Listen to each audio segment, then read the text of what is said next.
Bonjour et heureux de vous retrouver pour cette émission. Dans la vie des diocèses, nous allons découvrir une belle figure de prêtre que l'église à Coutances aura la joie de voir béatifier le dimanche 29 avril. D'ailleurs, une béatification à suivre sur KTO en direct. Le père Pierre-Adrien Toulorge, chanoine prémontré, martyr de la vérité comme on l'appelle dans la Manche. Et c'est la première fois qu'une béatification sera célébrée dans la cathédrale de Coutances. Monseigneur Stanislas Lalanne, bonjour. Bonjour. Et c'est un événement que vous avez la joie d'organiser. Le cardinal Amato, le préfet de la congrégation pour les saints, sera présent.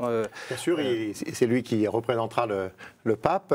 Oui, c'est un grand événement pour notre diocèse. C'est une première.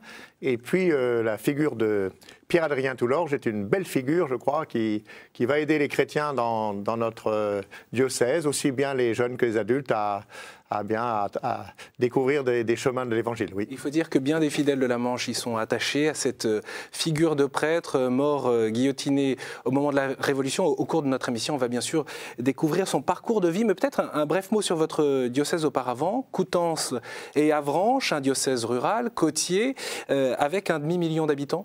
C'est ça, 500 000 habitants, c'est un diocèse de taille moyenne, avec des caractéristiques... bon, c'est vrai que c'est un territoire rural en premier, hein, on est le premier producteur en France de carottes, on doit être le premier producteur de lait, vous voyez. Bon, et en même temps, 330 km de côte, donc une activité maritime de pêche très très importante.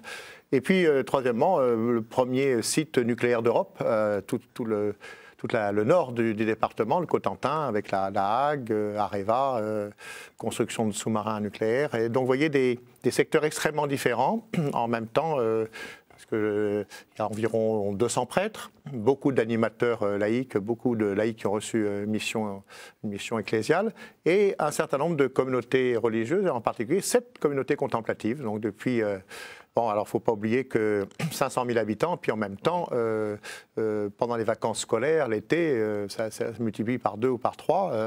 C'est le Mont-Saint-Michel, oui, qui est dans le diocèse. C'est 4 millions de touristes. On essaye qu'ils deviennent des pèlerins. Et puis c'est aussi beaucoup de sites touristiques.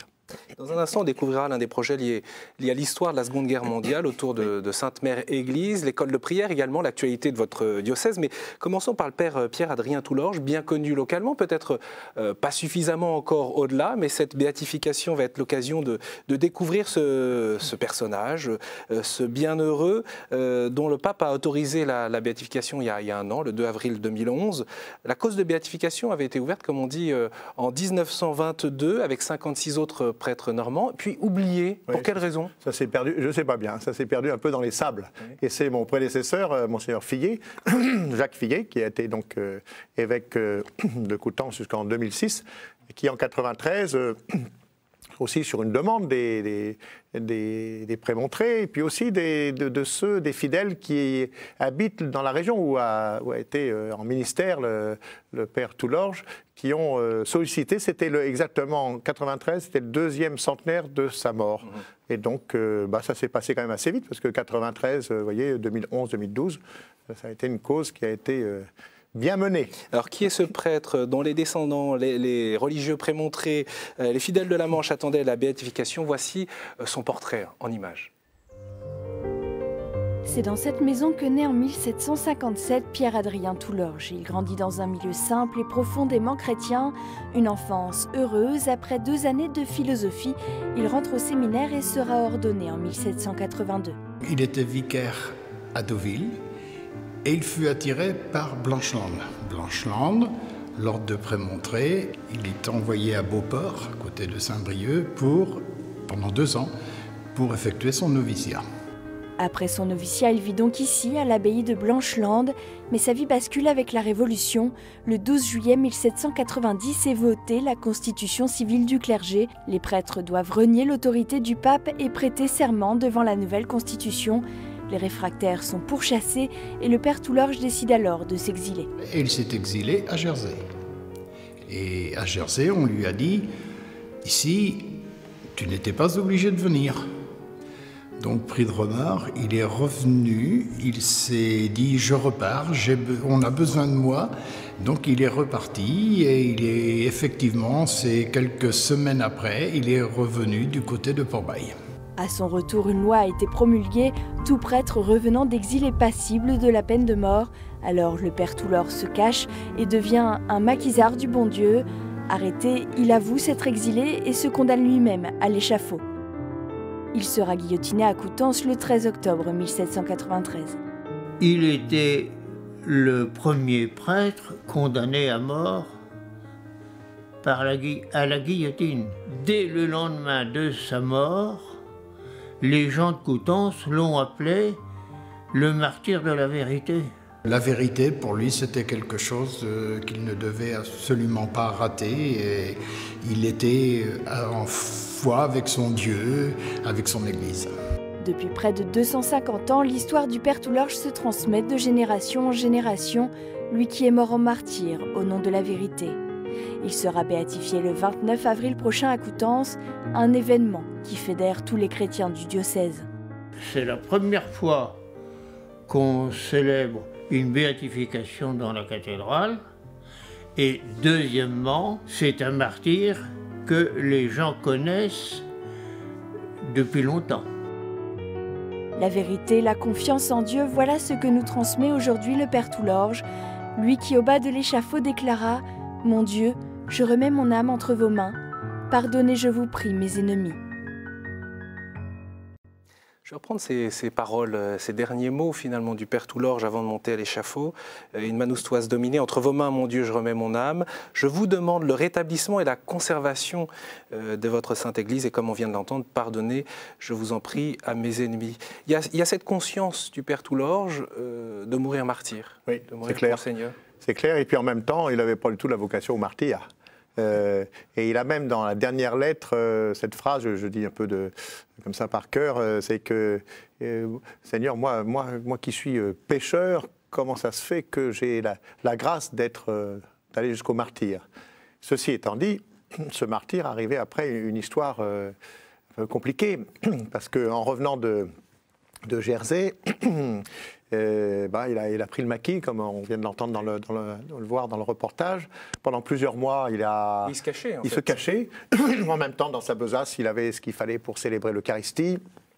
Parce que, sans doute qu'on n'a pas on n'a aucun renseignement sur ce qui s'est vécu pendant plusieurs mois, mais bien sûr qu'il a soutenu les familles, il a célébré la messe, il a vécu de façon cachée son ministère de prêtre. Et puis quand il a été repris, il a été découvert, il s'est retrouvé dans une prison d'une petite ville qui s'appelle 40 ans, et puis là, la question lui a été posée, mais est-ce qu'il était à Jersey?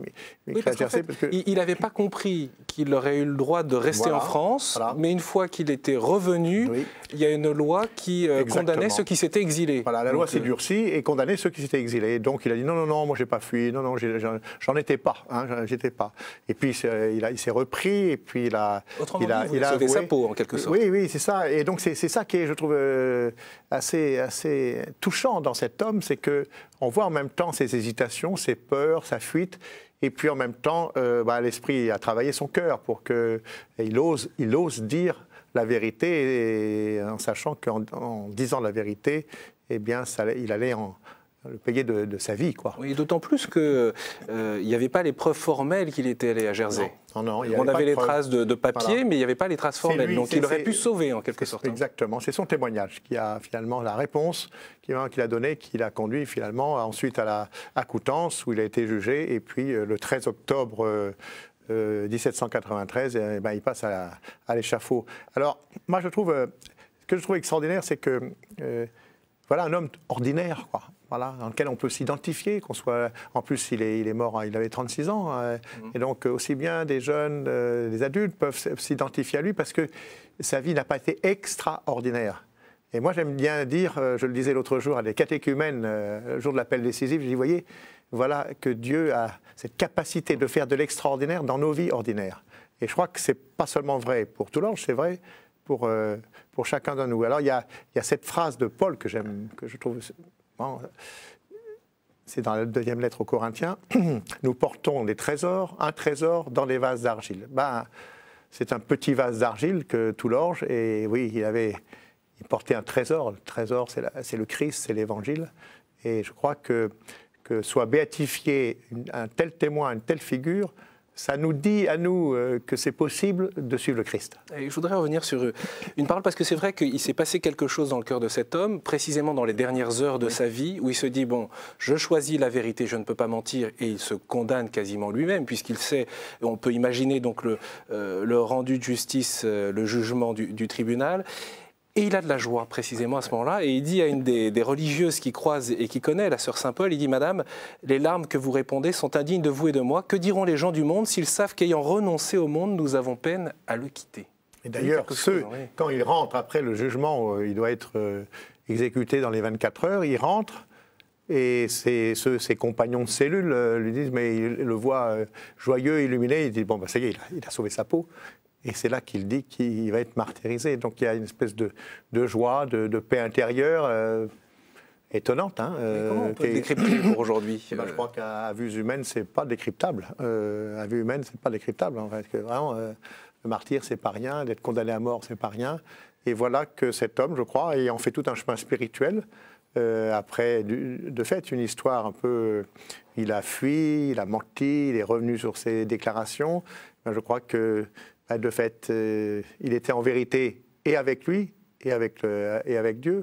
Et je crois que ça donne une espèce de joie intérieure et en même temps une joie qui irradie, quoi, qui se communique. Ouais. Qu'est-ce que vous espérez pour l'Église dans la Manche à l'occasion de cette béatification, à redécouvrir bien sûr cette vie? Ouais. Alors d'abord, je crois que toute béatification, celle de Toulorge ou d'un autre, ou toute canonisation, et je crois que c'est aussi une occasion de rendre grâce, pour dire, ben voilà, si nous sommes chrétiens aujourd'hui, c'est bien parce qu'il y a eu des hommes, des femmes qui ont témoigné de l'Évangile, qui l'ont reçu et qui l'ont transmis, et parfois jusqu'au don de leur vie.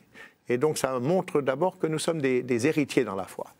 Deuxièmement, voilà cet homme, dans un contexte complètement différent du nôtre.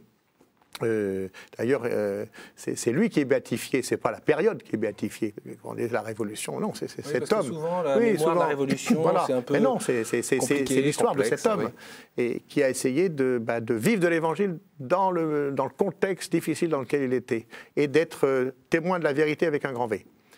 Je crois que ça nous invite non seulement à nous rappeler ce qu'il a vécu, mais à rebondir vers demain pour dire qu'est-ce que ça veut dire dans la culture d'aujourd'hui, dans le milieu dans lequel on vit, d'être témoin de la vérité du Christ. C'est vrai qu'on est dans une période difficile, où les repères sont quand même très estompés, on ne sait pas très bien, si vous permettez l'expression, à quel sens vouer. On manque de balises, on manque de boussole. Donc c'est important que dans un diocèse comme le nôtre, mais c'est plus large que notre diocèse, parce que cette béatification, elle ne touche pas seulement l'Église locale, eh bien on ait des figures dans lesquelles on peut s'identifier, des figures qui sont lumineuses et qui nous disent, ben voilà, c'est possible de vivre de l'Évangile.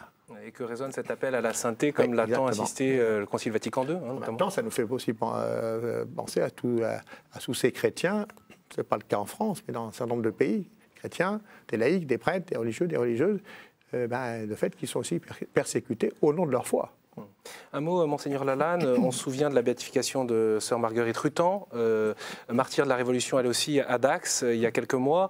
Est-ce qu'il y a un lien à faire sur cette période et la manière dont l'Église s'en saisit et regarde aussi quels sont ceux qui sont morts martyrs à ce moment-là? Ou est-ce qu'il n'y a pas forcément de Non, il n'y a pas forcément de lien, mais je crois que ça veut dire que quelle que soit l'époque dans laquelle vivent des chrétiens, ben, il est possible, malgré les difficultés, malgré les épreuves, malgré... Vous savez, quand on regarde aujourd'hui ce qui s'est passé pendant la Seconde Guerre mondiale, c'est facile de refaire l'histoire. C'est aussi facile de refaire l'histoire au moment de cette tempête révolutionnaire. Hein, voilà, c'est tout simplement, il est possible d'être chrétien et de vivre pleinement de l'Évangile dans des périodes noires et difficiles. Justement, vous parlez de la Seconde Guerre mondiale, une autre époque, et des héros d'un autre genre ont donné leur vie pour la liberté. On s'en souvient bien aussi dans le diocèse de Coutances et Avranches, et notamment à la Libération, le 5 juin 1944, 15 000 hommes sont largués sur le village et les environs de Sainte-Mère-Église, qui fait mémoire, qui reste un lieu emblématique et d'ailleurs qui attire beaucoup de gens, de touristes aujourd'hui, d'où l'idée de donner vie à un projet d'accueil et de réflexion autour de l'Église. On regarde les images. 6 juin 1944, place du Tabitch en Normandie. Des parachutistes américains délivrent la France du joug nazi. À quelques kilomètres de là, Henri Jean a 10 ans et de sa maison, il assiste au débarquement. trouve qu'il y a quelque chose de très beau, c'est que la liberté nous est venue du ciel.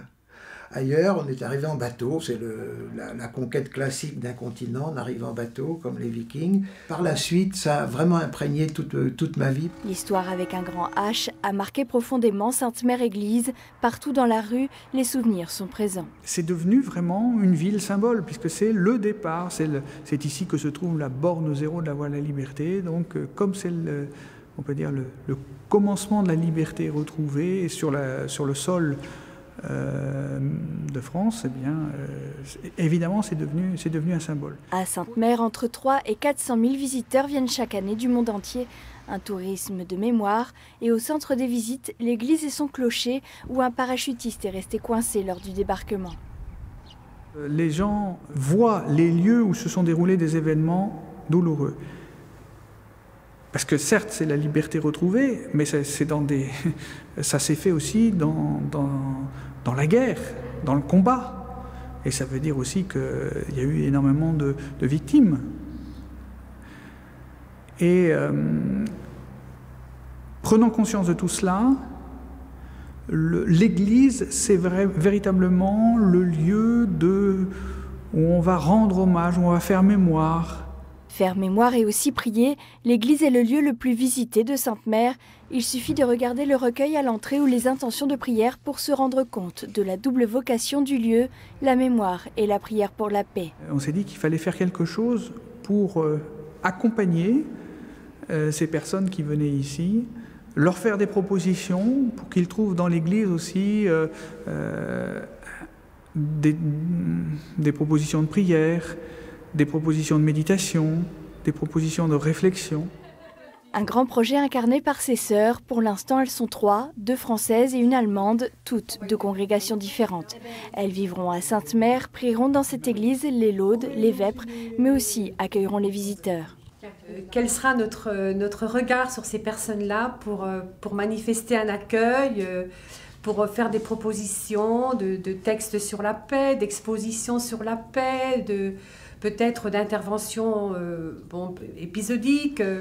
C'est aussi en même temps se mettre à la disponibilité de cette personne-là et montrer que l'Église, parce que c'est une présence d'Église, que l'Église se veut, face à cette réalité, que l'Église a aussi une forme de témoignage à porter, elle a une parole à dire.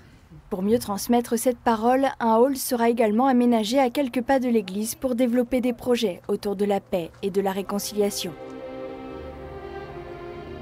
Dans cette ville qui a connu la guerre, l'occupation, symbole de la liberté retrouvée, l'église et les sœurs seront donc le point central, porteur d'un message d'espérance. Voilà, et c'est un projet qui vous tient à cœur, hein, cette présence d'église à Sainte-Mère-Église, cet accueil en fait, cette ouverture. Oui, il y a 500 000 personnes qui passent par an, c'est-à-dire la population du diocèse, et des visiteurs qui viennent de tous les pays d'Europe, qui viennent des États-Unis. Je crois que c'est un lieu de mémoire important. Bon, il s'est passé des choses plus que douloureuses, éprouvantes.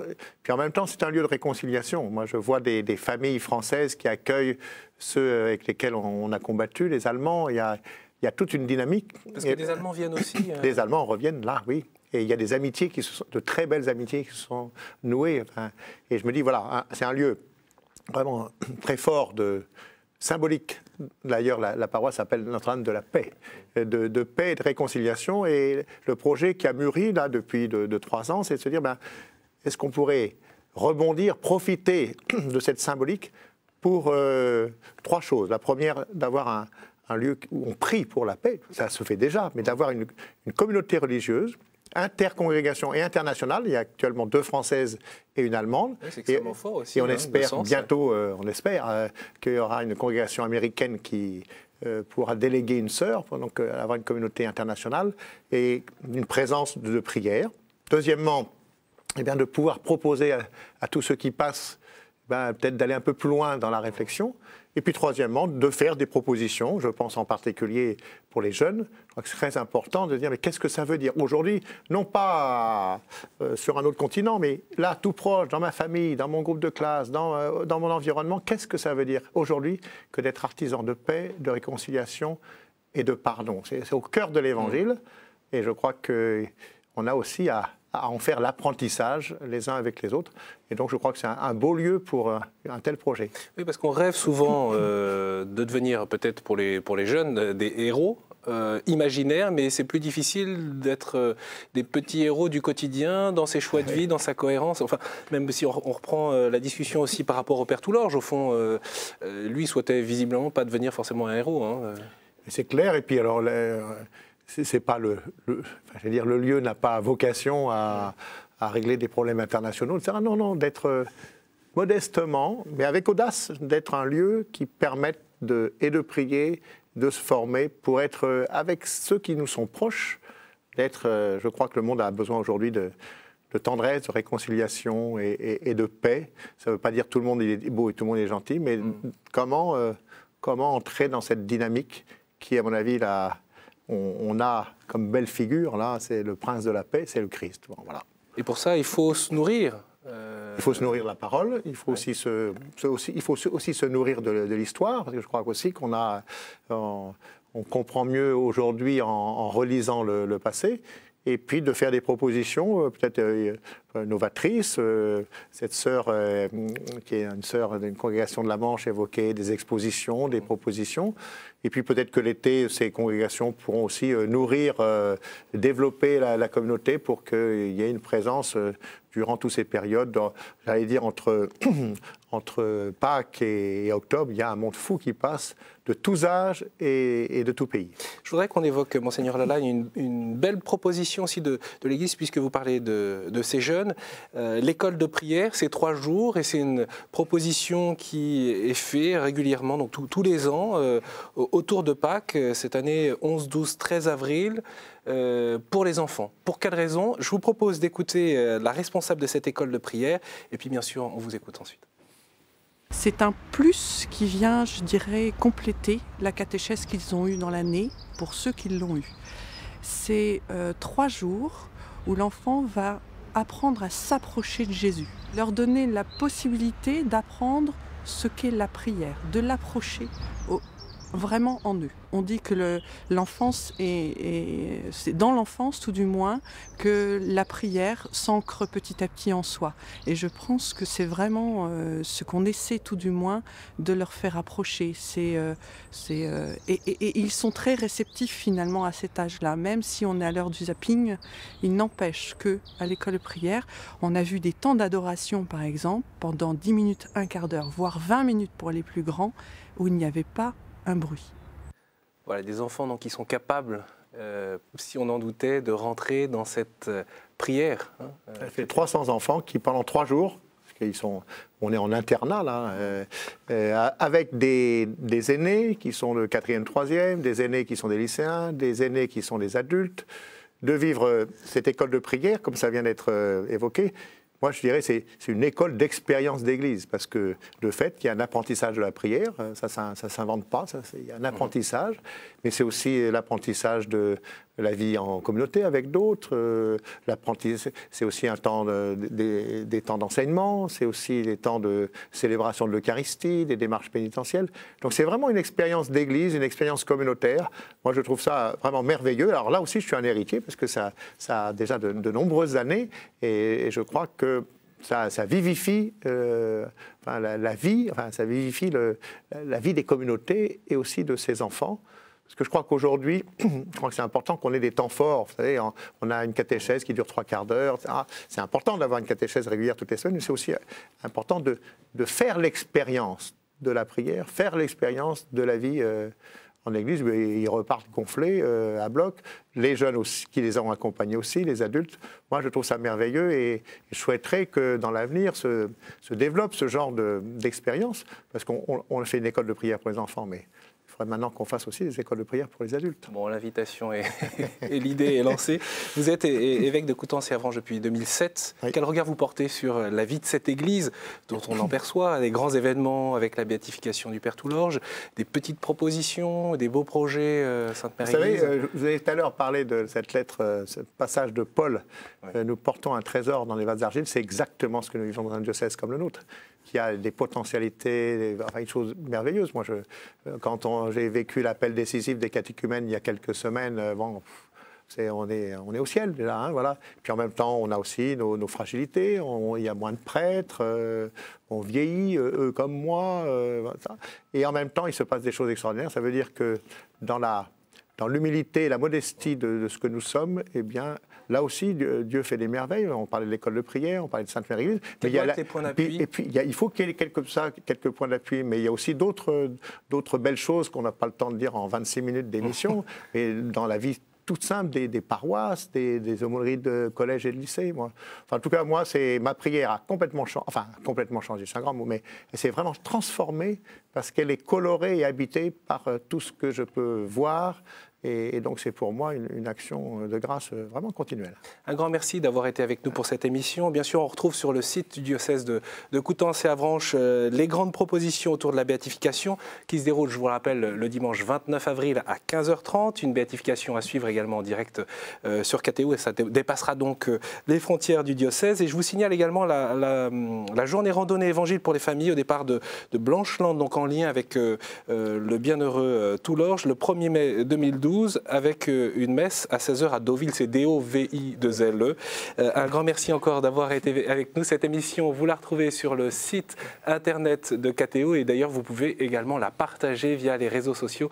Je vous souhaite une très bonne journée et à la semaine prochaine.